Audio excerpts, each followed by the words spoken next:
Let's settle in for the debate that never seems to end. LeBron James versus Michael Jordan. Who's the real GOAT? Welcome to DunkHub, where hoops happen. It's a question that's been burning up barbershops, sports bars, and Twitter feeds for years now. We've all got our opinions, right? Maybe you're Team Jordan, holding onto those 6 rings like they're made of pure gold, or perhaps you're riding with King James, amazed by his 2-decade reign over the NBA. But here's the thing, this isn't just about picking sides, it's about appreciating greatness, understanding what makes these two players so special, and maybe, just maybe, figuring out if there's a clear winner in this epic showdown. So let's break it down, look at the facts, and see if we can settle this debate once and for all. Buckle up, folks. This is going to be one hell of a ride.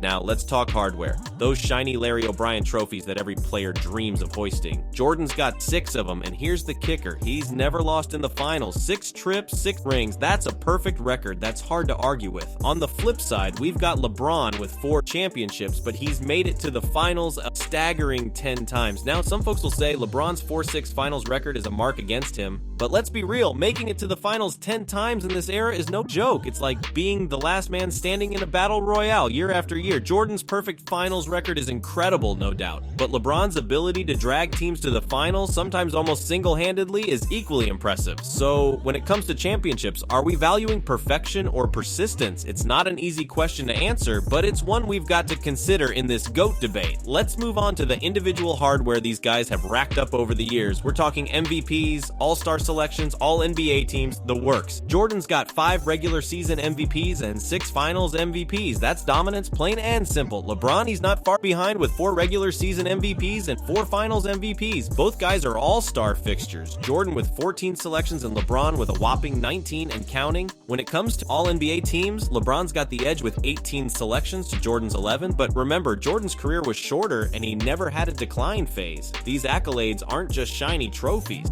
They're a testament to how these players dominated their eras. Jordan was the undisputed king of the 90s, while LeBron has reigned over multiple generations of players. It's like comparing 2 emperors from different epochs. Both ruled supreme, but in their own unique ways. Now, let's talk about putting the ball in the hoop. After all, that's what this game is all about, right? Jordan was a scoring machine, plain and simple. He's got a career average of 30.1 points per game, the highest in NBA history, and those 10 scoring titles, that's a record that might never be broken. LeBron, on the other hand, is more of an all-around threat. He's averaging 27.2 points per game for his career, which is nothing to sneeze at, but he's only got 1 scoring title to his name. Here's the thing though, LeBron's consistency is off the charts. He's the all-time leading scorer in NBA history, surpassing Kareem Abdul-Jabbar's long-standing record. Jordan was like a surgical striker, precise and lethal. LeBron, he's more like a scoring tsunami, relentless and unstoppable over time. Both approaches have their merits, and both have left defenses scratching their heads for years. Alright, let's zoom out and look at the complete package. Scoring, rebounding, assists, steals, blocks, the whole 9 yards. This is where LeBron really shines. The man is a walking triple-double threat every night. He's averaging 7.5 rebounds and 7.3 assists per game for his career. That's point guard numbers from a guy built like a freight train. Jordan's no slouch either, with 6.2 rebounds and 5.3 assists per game, but LeBron's versatility is on another level. He can play and defend all 5 positions on the court. It's like having a Swiss Army knife, but if that knife was 6'9" and built like a Greek god, Jordan was more specialized, a shooting guard who excelled in his role. But man, did he excel. He's got higher career averages in steals and blocks than LeBron. So we're looking at a generalist versus a specialist here. Both approaches have their merits, and both have changed the game in their own ways. Let's talk longevity, because this is where LeBron really separates himself. The man has been in the league for 20 seasons now, and he's still playing at an elite level. He's outlasted entire draft classes, for crying out loud. Jordan, on the other hand, had a more concentrated period of dominance. He played 15 seasons, but that includes his Wizards comeback. His prime with the Bulls, that was about a decade of pure, unadulterated dominance. But here's the kicker. LeBron has been dominant for almost 2 decades straight. No major drop-offs, no seasons where you thought maybe he's done. He's been a force since he stepped into the league as a teenager. Jordan burned bright and hot like a supernova. LeBron, he's more like the sun, consistently brilliant, day in and day out, year after year. It's 2 different approaches to greatness, and both are incredibly impressive in their own right. Now, we've got to address the elephant in the room. These guys played in different eras. And let me tell you, the NBA has changed a lot between between Jordan's heyday and LeBron's reign. In the 90s, the game was more physical. Hand checking was allowed, and driving to the basket was like running a gauntlet. It was a tough man's game. Fast forward to LeBron's era, and the game has opened up. It's faster, there's more space, and three-pointers are king. The physical toll is different too. Players today are expected to have longer careers, but they're also playing at a faster pace. So when we compare stats, we've got to keep this in mind. Jordan's 30 points per game in the 90s might be worth more than 30 points today. But LeBron's ability to adapt to the changing NBA landscape over 2 decades is equally impressive. It's like comparing a heavyweight boxer from the 70s to one today. Both great, but operating under different rules and expectations. When the game's on the line, who do you want with the ball? Both these guys have a highlight reel of clutch moments that could fill a feature-length film. Jordan's got the shot over Alo, the shoulder shrug game, the flu game, moments that are etched into basketball lore. LeBron's got his fair share too. The block on Iguodala, the 3-1 comeback against the 73-win Warriors, game-winning buzzer beaters in the playoffs. Jordan had this killer instinct that was almost scary. When the game was close in the fourth quarter, it felt like he could will the ball into the basket. LeBron's clutch gene is different. He's just as likely to make the game-winning pass as he is to take the shot. It's 2 different approaches to crunch time. Jordan was the assassin, LeBron the chess master. Both effective, both clutch, but in their own unique ways. Defense wins championships, right? Well, both these guys were lockdown defenders in their prime. Jordan's got a Defensive Player of the Year award and 9 all-defensive first-team selections. The man was a pest on defense with quick hands and an uncanny ability to read passing lanes. LeBron's got 5 all-defensive first-team selections, and at his peak, he could guard all 5 positions. He's got that chase-down block that's become his signature. Just ask Andre Iguodala. Jordan was like a shark on defense, always circling, ready to strike.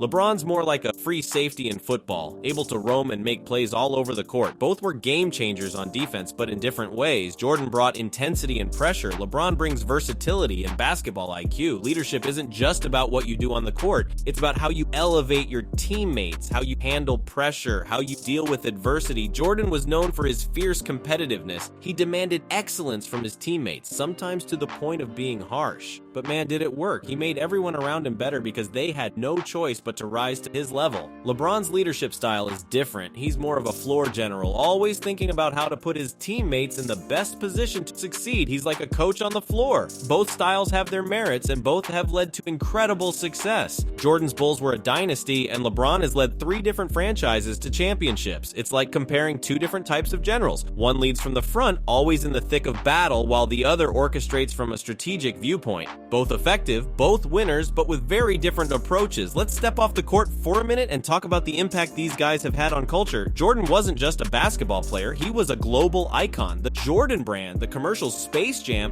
he transcended sports in a way few athletes ever have. He made basketball cool, made it global. LeBron picked up that torch and ran with it. He's been more vocal about social issues, used his platform in ways Jordan didn't. Both have had massive impacts on sneaker culture. How many of us grew up wanting to be like Mike or have dreamed of lacing up some LeBrons? They've both become larger than life, cultural touchstones that even non-basketball fans recognize. It's like comparing 2 presidents. Both left their mark on history, changed the landscape, but in very different ways and in different eras. All right, let's get a bit nerdy for a second and talk advanced stats. These are the numbers that go beyond points and rebounds, trying to capture a player's total impact on the game. In player efficiency rating, PR, Jordan edges out LeBron with the highest career rating in history. But in value over replacement player, VORP, LeBron's got the edge due to his longer career. Win shares, they're neck and neck, box plus minus, another tight race. These stats try to quantify things like overall efficiency, defensive impact, and value to a team. And you know what? They tell us what we already know. These guys are in a league of their own. It's like comparing 2 supercomputers. They might process things differently, but they both produce incredible results. Now, let's talk about the eye test. How these guys played the game. Jordan was poetry in motion. His airness could hang in the air longer than gravity should allow. That fadeaway jumper, unstoppable. He had this smoothness to his game, but could also overpower you. LeBron, he's a physical freak of nature, built like a power forward, but moves like a point guard. He's got speed, strength, and agility that shouldn't be possible for someone his size. Jordan was like a surgeon on the court, precise and deadly. LeBron's more like a force of nature, overwhelming and unstoppable. Jordan had the best mid-range game we've ever seen. LeBron can bully his way to the rim or hit you with a step-back 3. 2 very different styles, both incredibly effective. It's like comparing a Formula 1 car to a high-performance SUV. Both are top of their class, but built for slightly different purposes. Let's talk about the gauntlet these guys had to run in their careers. Jordan faced some tough competition: the Bad Boy Pistons, Ewing's Knicks, the Stockton Malone Jazz. He had fierce rivalries and had to overcome some legendary teams. LeBron, he's faced his share of giants too: the Big Three Celtics, the Spurs dynasty, and of course, the Warriors super team. Both guys had to go through some all-time great players and teams to reach the top.